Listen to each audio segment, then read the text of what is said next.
Surgiu festiva e brilhante, espargindo diva luz, a estrela dos reis magos, anunciando Jesus.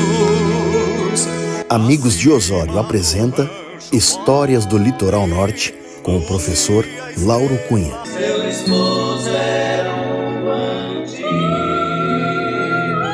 senhora dona da casa.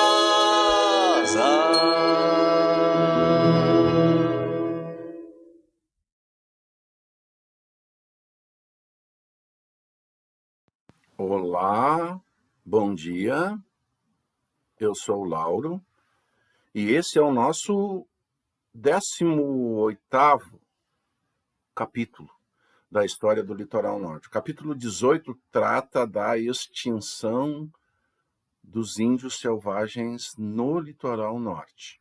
Em primeiro lugar, há duas questões conceituais. Primeiro, tem antropólogo, historiador, pessoas que não gostam de usar o termo selvagem, né? Dizem selvagens somos nós, né? Mas selvagem aqui não tem nenhum sentido assim pejorativo. É selvagem.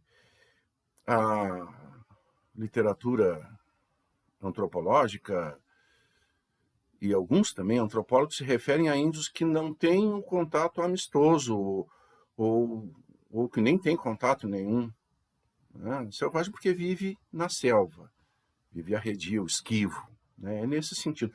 E é selvagem também o termo que aparece na documentação do século XIX, né? Então não há aqui nenhum pejorativo. E extinção, ela se dá, a extinção ela se dá em três sentidos. Dizem que o esquecimento do extermínio faz parte do extermínio, né? Eu quero falar de três extinções. A tripla extinção dos índios aqui no Litoral Norte, né? A extinção física, propriamente dita, a extinção historiográfica e a extinção documental. Eu tratei desse tema da tripla extinção num artigo que eu escrevi neste livro aqui. Eu falei do roteiro de Domingos da Filgueira. Esse roteiro do Domingos da Filgueira, ele é um documento bem conhecido dos historiadores. Em 1705, saiu lá da colônia do Sacramento em direção aqui à Laguna, esse militar, Domingos da Filgueira, e ele fez um roteiro desse caminho em pormenores. Ele fez assim um amplo levantamento dessa ligação terrestre entre a colônia do Sacramento e Laguna, justamente para que esse caminho, essa rota fosse usada. E ele não falou de índios, né? Ele não viu índios no caminho. Olha, justamente ele omitiu, né? Então é disso que eu trato, da extinção documental. Então, depois da emancipação de Conceição do Arroio, que se deu da emancipação de Conceição do Arroio, que se deu em 1857, a partir desse momento, a partir da instalação do município de Osório, né, começa a haver uma extinção documental também, né? E em 1858, o presidente da província, o Ângelo Muniz, essas notícias elas começam a se tornar raras. as notícias sobre os índios começam a rarear, e os índios também, mas as notícias começam as informações sobre os índios começam a ser omitidas naqueles documentos onde eles deveriam estar, justamente porque se pensava na imigração de europeus. Então eu não posso ficar falando que determinadas áreas têm índios para não afugentar colonos interessados em se estabelecer. Então, essas notícias começam essas notícias começam a se tornar raras, além do extermínio físico o extermínio propriamente dito que vem acontecendo. Nós já falamos aqui muitas vezes dos bugreiros, né? Das companhias particulares de bugreiros, os bugreiros oficiais, que eram soldados que o governo mandava para o interior da mata para matar os índios, né? E a partir da emancipação, então, né, esse extermínio continua. Eles acabarão sendo extintos aí antes do final do século, né? Mas assim, só para vocês terem uma ideia, em 1858, num relatório à Assembleia Legislativa, o presidente da província diz assim que, em certas épocas do ano, existe sempre a nossa preocupação aqui em mostrar a bibliografia e apresentar algumas fontes com as quais a gente trabalha, né? Seria muito fácil chegar aqui e simplesmente falar. Então, assim, mais ou menos a gente tem essa preocupação em demonstrar como que um historiador trabalha, né, com as suas fontes também. E mais no sentido também de talvez estimular, né, esses estudantes aí do curso de História. Eu sempre falo isso aqui, né, nos seus TCC, no trabalho de conclusão de curso dos estudantes de História, né, quantos milhares de temas a gente tem aqui, que nós temos aqui no litoral esperando por algum estudo, né? Então, o presidente da província, num relatório à Assembleia, ele fala assim, em certas épocas do ano, e especialmente na colheita do pinhão, não pequena quantidade de indígenas que demoram habitualmente além do rio Mampituba atravessarem este no lugar onde é conhecido pela denominação de Rio Verde e ocupam por algum tempo o terreno entre o Morro do Forno e a ponta da serra conhecida pelo nome de Josafá, no território desta província, empregando-se na colheita de pinhões nos campos de cima da serra e em caça pelas margens da Lagoa do Forno. Olha que interessante, né? As notícias começam a rarear, mas elas ainda existem. Diz o presidente que ali pela Lagoa do Forno eles ainda se fazem presentes. Não, mas na verdade eles se fazem presentes bem mais para cá, né? Em 1859, eles estão ainda de frente à cidade de Osório aqui. Nós já éramos aqui um município e esses indígenas se fazem presentes aqui, de frente da cidade de Osório. Eu havia esquecido de comentar no início, né? O estudo desses indígenas que habitavam aqui é muito importante em uma infinidade de sentidos, mas assim, em primeiro lugar, existe na nossa sociedade aqui do Litoral Norte a incorporação de genes desses indígenas. Apesar de ser um percentual pequeno, o sangue daqueles indígenas circula em determinadas pessoas aqui do Litoral Norte. Por exemplo, é muito comum a gente ouvir, assim, eu ouço muito, tipo assim, a minha bisavó, a minha avó foi pegada no mato a cachorro, né? A gente olha para essas pessoas e a gente vê alguns traços fenotípicos de nativos americanos, de fato, né? Pele escura, cabelo bem preto, escorrido, né? Dessas pessoas que se dizem que a bisavó, que a avó foi pega no mato a cachorro, né? E quem eram esses índios, né? Interessante a gente saber. Esses índios são da etnia Xhoklén. E no século XIX, eles eram chamados de botocudos. Eles usavam uma espécie de um piercing de madeira aqui, um batoque aqui. E hoje eles se auto-intitulam Laclanô, né? Eles gostam de ser chamados de Laclanô. Já começa a aparecer na literatura antropológica esse termo, mas a gente conhece mais por Xhoklén.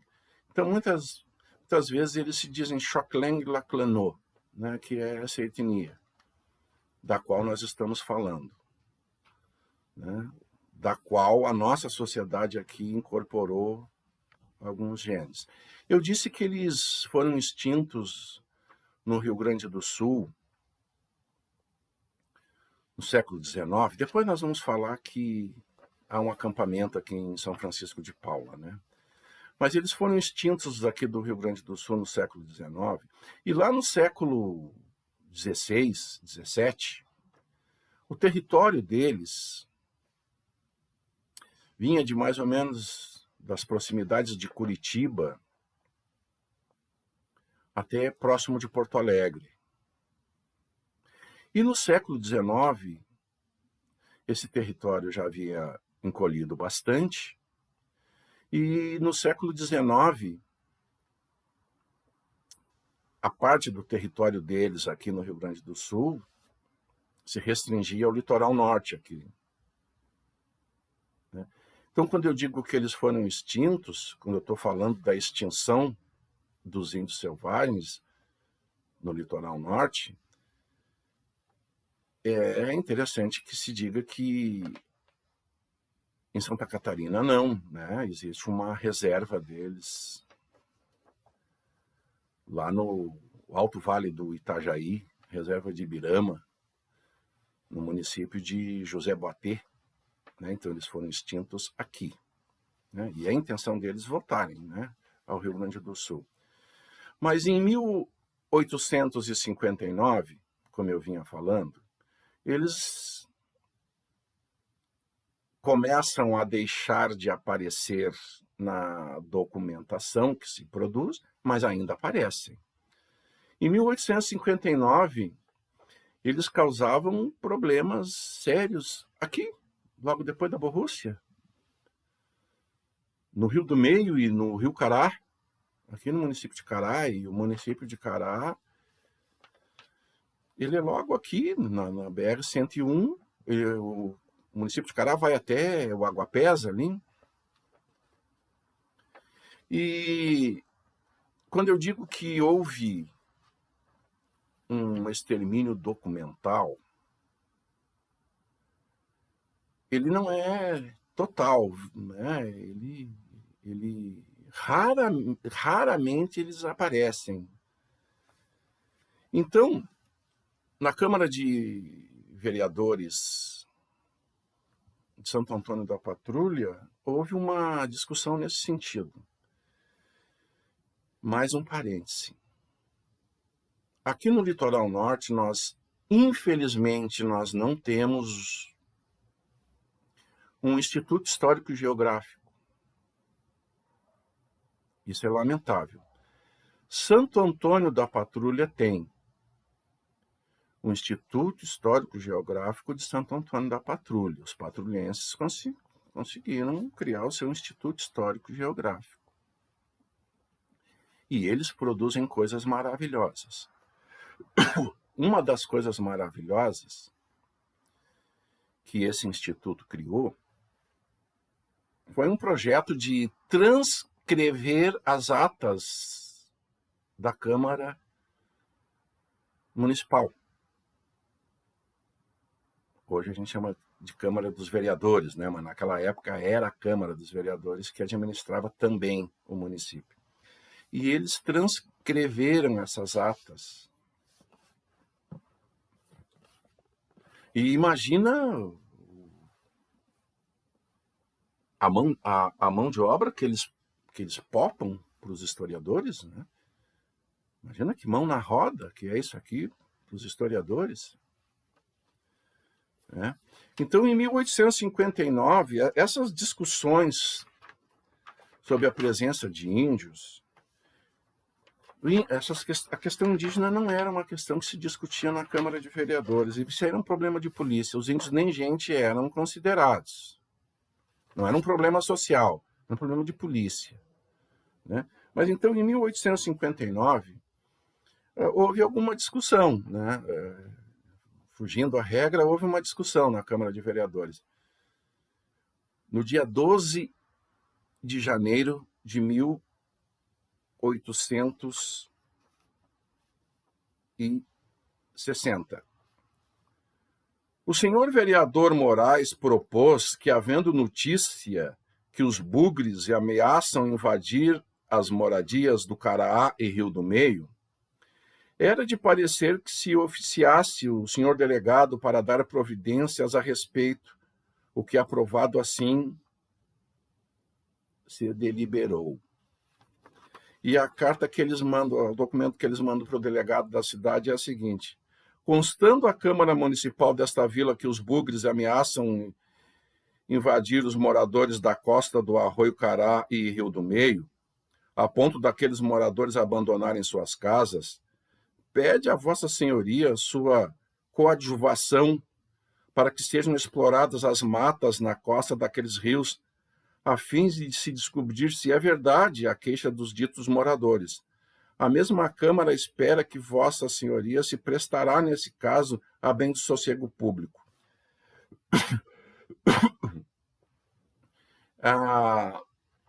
É interessante, né? Que essa questão, e já havia, como nós vamos ver em seguida, legislação que dizia que o poder público tinha que tomar providência no sentido de criar aldeamento para esses índios. A Câmara de Vereadores já queria meter bala, né? E eles só não atacavam os agricultores aqui na Borrússia porque a Borrússia ainda não havia sido ocupada. Havia aqui na Borrússia, nessa ocasião, uma meia dúzia de moradores. Se eles atacaram ou não, pelo menos a Câmara de Vereadores de Conceição do Arroio não discutiu. Se evitava se falar da presença de índios, né? Como nós falamos. E ainda em relação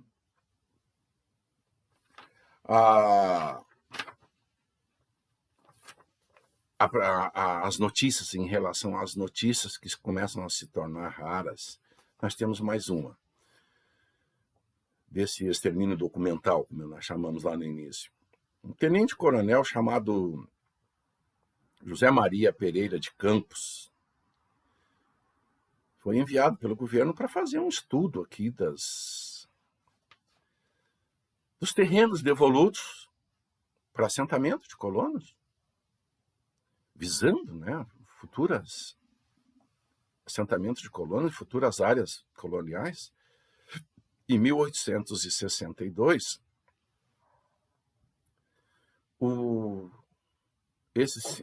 esse militar que fazia essa prospecção, esse estudo de áreas, né, potenciais para assentamentos, ele escreveu para o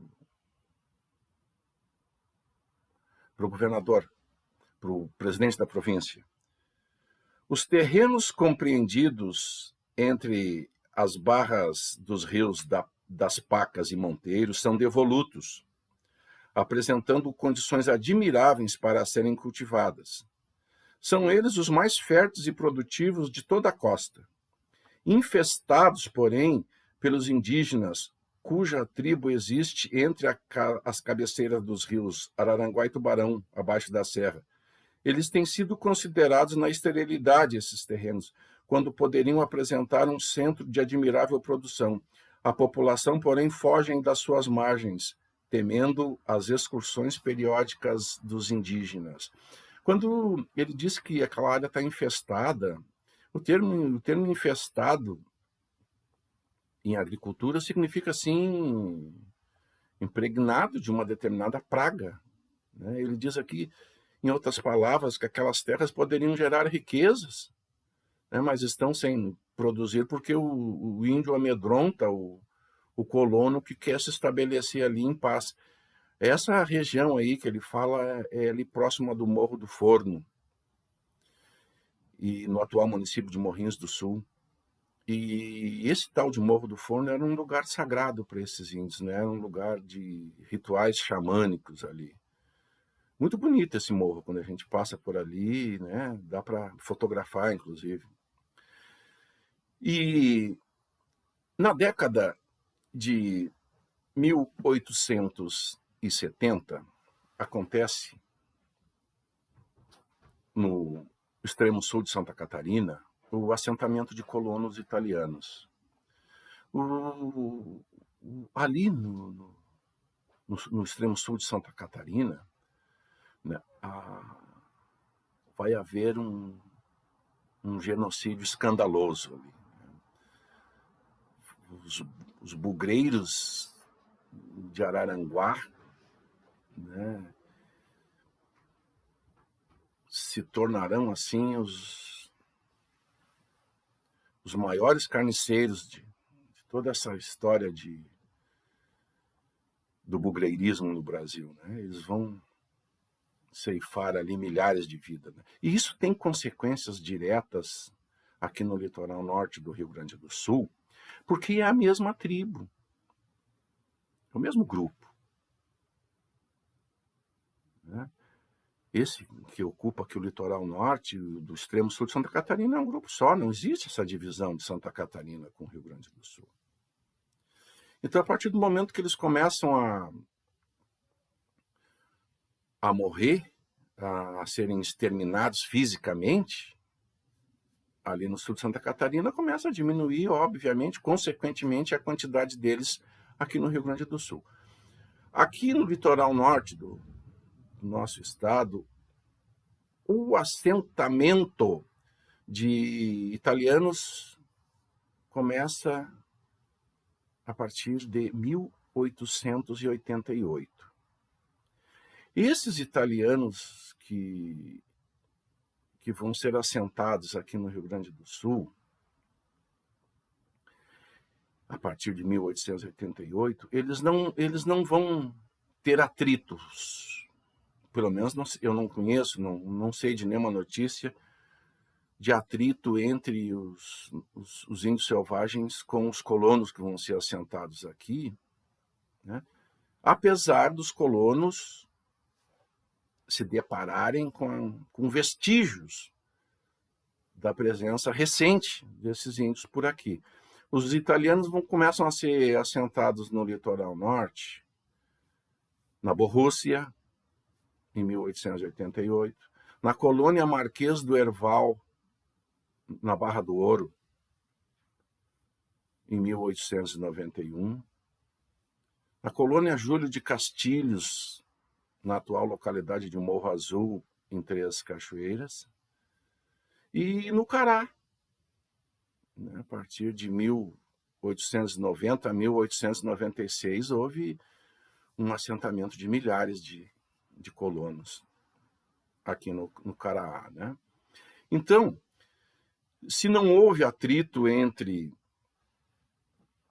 italianos e índios, já tinha tão poucos índios assim que eles não se tornaram uma ameaça para os italianos, mas pelo menos os italianos ocuparam áreas que talvez uma que outra família poderia ainda perambular. Né? tomaram áreas para as quais eles poderiam fugir lá de Santa Catarina. Não tinha como, porque essas áreas já estavam ocupadas pelos italianos aqui. E eles continuaram morrendo no sul de Santa Catarina. Aqui no litoral norte, os últimos indivíduos, né, que se tem notícia, não é bem no litoral norte, é ali do outro lado do Mampituba, na Praia Grande, no município de Praia Grande. Ali, em 1907, quase na divisa com o município de Mampituba, ali 4 indivíduos, depois de uma chacina, né, sobrou 4 indivíduos e eles foram levados para Florianópolis, né? Só que o extermínio de indígenas ali no sul de Santa Catarina, Jacinto Machado, Melheiro, Turvo, Timbé do Sul, Morro Grande, ali tudo era município de Araranguá. E era tão escandaloso a mortandade de indígenas, não só em Santa Catarina, né, mas como em outras partes do Brasil, que em 1910, é um escândalo internacional, né? Já estávamos no século XX. Foi criado no Brasil, em 1910, o SPI, o Serviço de Proteção ao Índio, que é a nossa FUNAI hoje, né, digamos assim. E foi a partir da criação da FUNAI, do SPI, perdão, né, que há uma intervenção, então, do governo, né, de maneira mais efetiva. Bom, eu quero falar de uma questão interessante agora. Os indígenas foram extintos por essa infinidade de fatores aí, né? Primeiro, a ocupação agrícola propriamente dita aqui no litoral norte, mas já falamos aqui que a ocupação agrícola ela era antecedida por outras frentes, como os bugreiros, por exemplo, né? E os bugreiros ocasionais, os caçadores, os capitão do mato, os bandidos, né? Pessoas que se adiantavam ao lavrador propriamente dito. Sim, tudo isso levaria à extinção dos índios. Mas o que eu chamo a atenção é o seguinte, eu trabalhei bem essa questão aqui, nesse livro aqui, que trata justamente desse confronto, né, aqui no litoral norte, dos Choclen com a nossa sociedade aqui. E eu bato nessa tecla que, se eles fossem pacificados e aldeados, eles não teriam sido extintos. Óbvio. Pacificação também é um termo assim muito relativo, né? Pacificação era um termo usado pelos sertanistas do SPI, pelo governo, que era a forma de trazer os índios para o nosso convívio, né? Criar fórmulas de um contato amistoso, porque o contato não é necessariamente amistoso. Havia aqui no litoral norte um contato, mas um contato conflituoso, que é o que eu trato aqui. Contato de conflito. E essa pacificação, que é o termo que se usa pelo Brasil afora, até hoje, inclusive, né, com esses índios que são selvagens, digamos assim, que não têm esse contato amistoso, ele não houve aqui no litoral norte. Tinha que ter havido, né? Tinha lei dizendo que tinha que pacificar e aldear esses índios. Os Choclen, eles só vão ser finalmente pacificados e aldeados a partir de 1914, em Santa Catarina, lá naquela área onde há essa reserva hoje, né? Essa intervenção do governo aí, mesmo que tardia, foi o que evitou o extermínio total do Shortland, né? Mas esses que viviam aqui mais para o sul, de Santa Catarina, e esses do litoral norte, eles acabaram sendo extintos, né? E uma das páginas, assim, 2 páginas, assim, da história do indigenismo que eu acho interessante, né? Assim, são os 2 extremos. Assim, eu acho uma página muito bonita e uma outra página extremamente vergonhosa.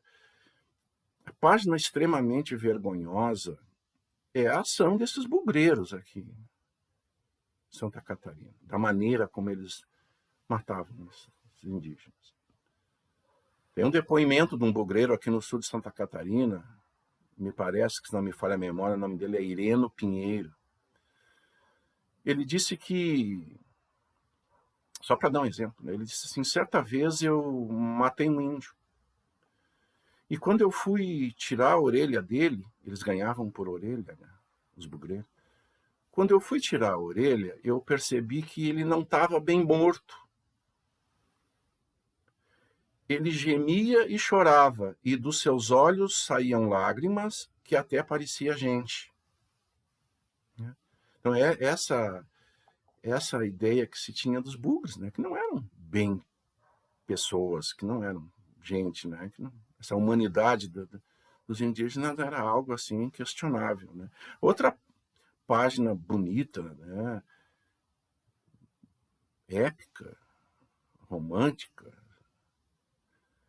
né, digna de ser conhecida, foi o trabalho desses sertanistas do SPI, que não vieram para o Rio Grande do Sul.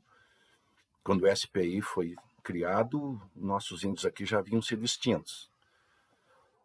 Mas o SPI foi criado pelo Marechal Rondon. O Marechal Rondon tinha um lema que dizia: morrer se preciso for, matar nunca. Muitas pessoas não entendem o que isso significa, né? Morrer se for preciso, matar nunca, dito por um militar. Mas é que o Marechal Rondon foi o criador do SPI, ele era um humanista, né? Ele era um positivista, ele era da opinião que esses índios tinham que ser pacificados e aldeados e incorporados à sociedade nacional, né? Então, para fazer parte da equipe dele, os sertanistas tinham que ter bem claro o seguinte, que os índios tinham o direito de flecharem os brancos porque estavam defendendo o território deles, e é direito de qualquer povo defender o seu território. Os índios não tinham a ideia de que aqueles sertanistas estavam nessa missão aí, né?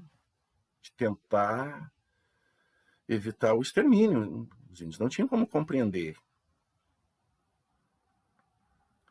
E foram muitas dezenas de sertanistas que morreram defendendo essa causa, né? Morrer se preciso for, matar nunca, e muitos morreram. Não fossem eles, né, eu fico imaginando quantos grupos indígenas teriam sido extintos. E uma questão que eu sempre lembro, os Shortland aqui, eles não foram merecedores de ações que pudessem trazê-los ao convívio da sociedade nacional. Se eles tivessem sido incluídos na política de aldeamentos que pacificou e aldeou os Caingangue, né, certamente eles não teriam desaparecido aqui do litoral norte. É que não havia aqui interesse em conquistá-los para o convívio, né? Eles não foram merecedores de qualquer iniciativa de aproximação, nem por parte do governo provincial e muito menos pelos moradores aqui do litoral norte. O índio selvagem era um obstáculo ao progresso, eles imaginavam, né, e à segurança. Ninguém aceitava plenamente a humanidade desses indígenas. A solução seria afugentá-los, né? Então, eu sempre também aqui além de lidar, assim, de apresentar as fontes, né, com as quais os historiadores lidam, eu sempre trago também a produção local aqui do Litoral Norte. Já falei desse livro aqui. Né, não é uma pesquisa acadêmica, é apenas um historiador diletante, né, mas eu dou valor a isso. É da colônia de São Pedro, a colônia alemã de São Pedro.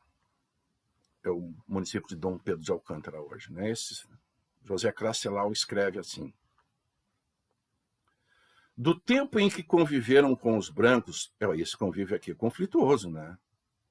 Do tempo em que conviveram com os brancos, os índios deixaram uma marca que permaneceu por muitos anos entre nós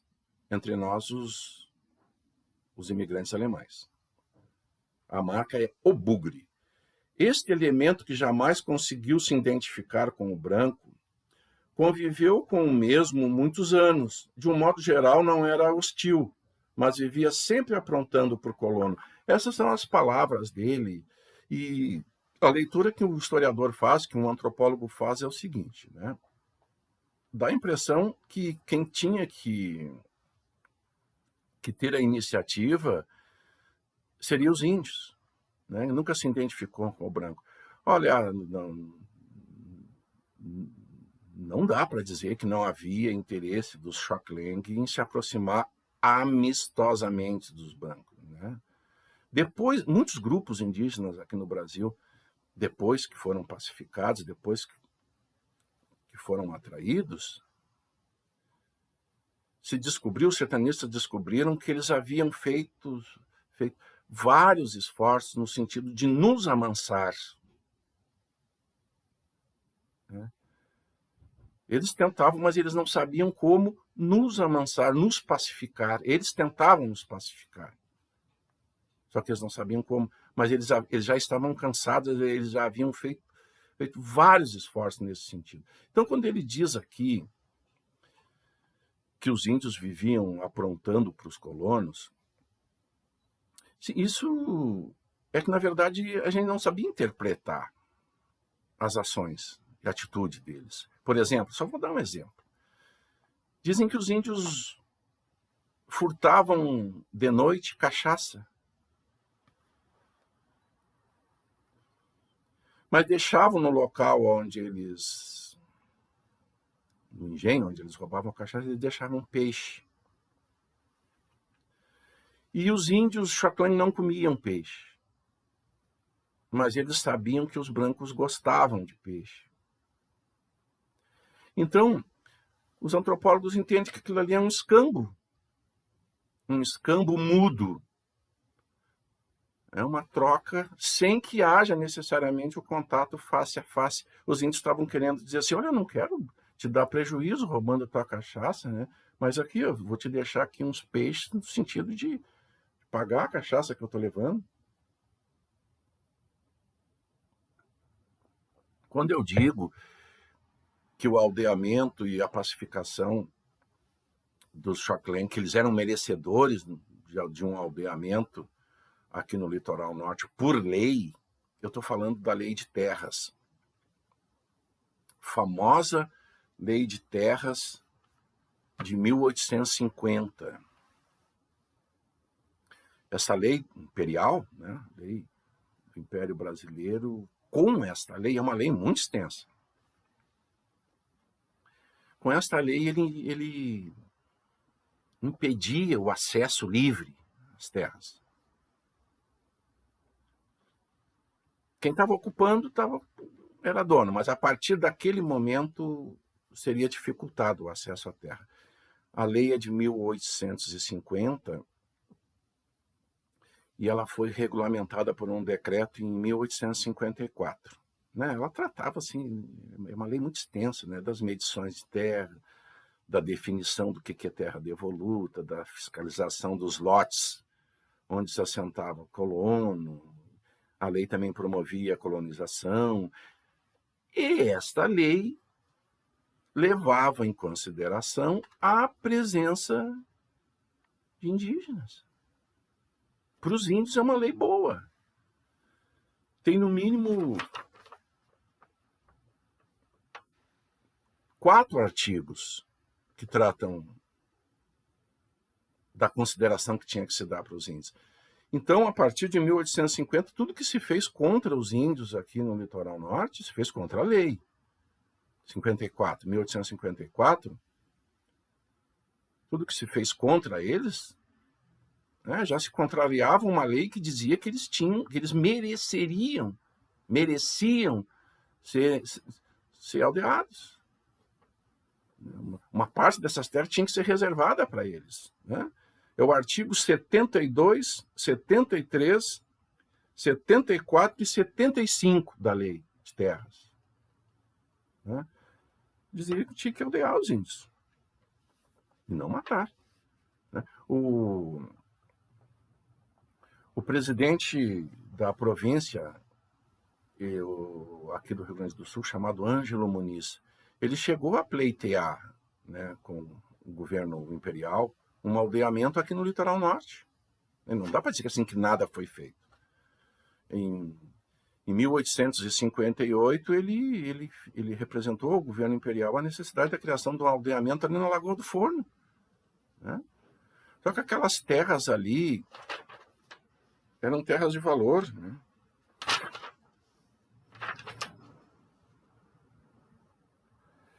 E ninguém queria aldeamento de índio ali, onde é Morrinhos do Sul hoje, né?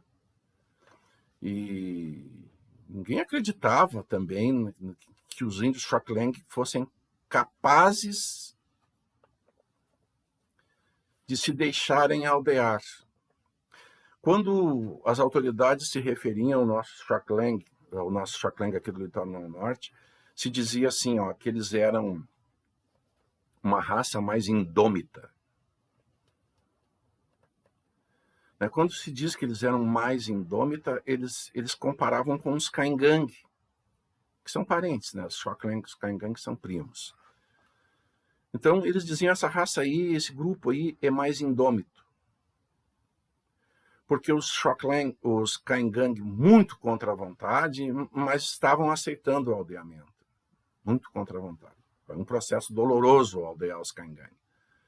E os Xoklengue do litoral norte seriam assim, uma raça mais indômita. Outro detalhe também, se dizia que esses índios eram de Santa Catarina, né? Como se os índios soubessem que existia uma divisão aqui no território deles, né?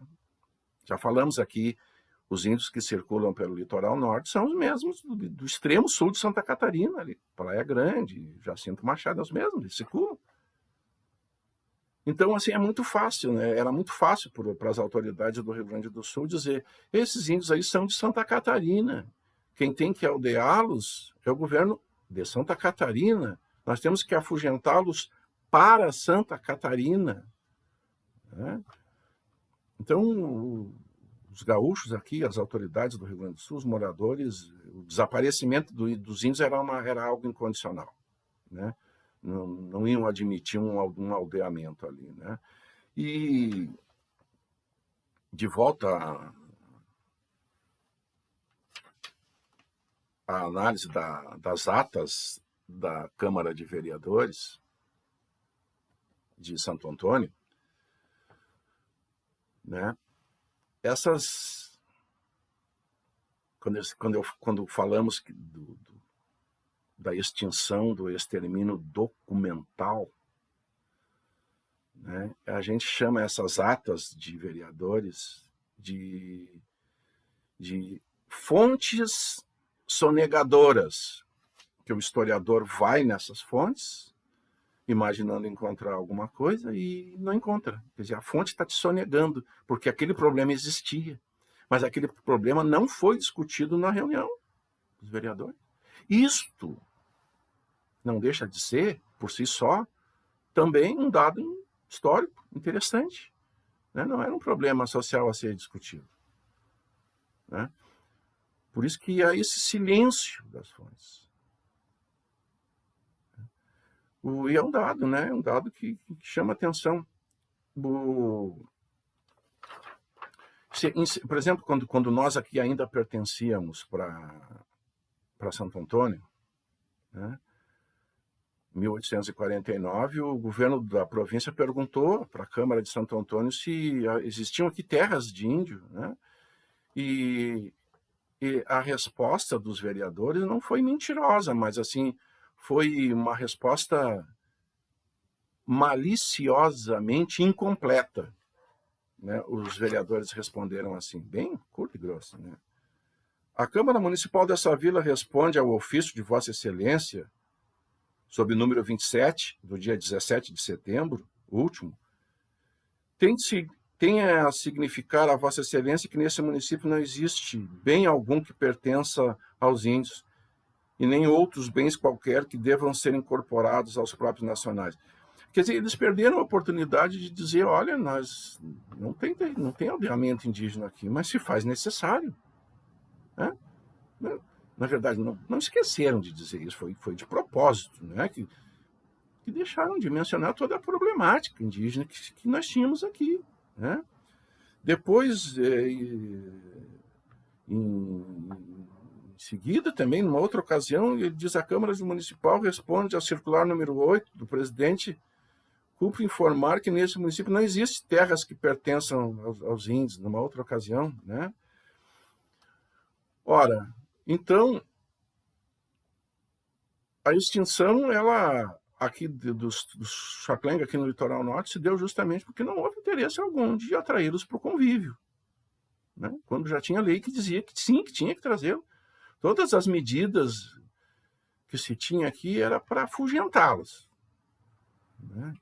Era uma maneira de empurrar eles para baixo dos facões dos bugreiros que agiam, né, livres ali no sul de Santa Catarina. Né? Ninguém admitia aqui no litoral norte o direito dos índios. Né? E, para encerrar, eu tenho uma notícia boa. Em dezembro de 2020, um grupo dos Choclang, lá de Santa Catarina, retornou para o Rio Grande do Sul, aqui para São Francisco de Paula. Eles têm aquela memória de que aqueles territórios ali um dia foram deles, né? Então, assim, eles voltaram para um território que historicamente eram deles. Estão acampados aqui em São Francisco de Paula, reivindicando ali uma área, né? Recente, então, né? Então tem 3 anos, 20, né? 2020, final de 2020. E nós já temos um trabalho de conclusão de curso de uma estudante sobre essa vinda deles. Olha que bacana, que bom, né? A estudante da URGS, chamada Bibiana Arrote Pereira da Silva. No seu trabalho de conclusão, ela escreveu o título. Viemos trazer de volta a natureza, viemos trazer de volta a cultura. O subtítulo do trabalho. História oral da retomada Choclang conclui em São Francisco de Paula. Por ser da URGS, é uma universidade pública, esse trabalho está disponível na internet. Né? É isso que eu digo para essa meninada aqui do litoral norte, do curso de História, né? O seu TCC, quantos trabalhos, né, a gente poderia fazer a respeito aqui da nossa região. Né? Então, por hoje era isto, e muito obrigado pela paciência.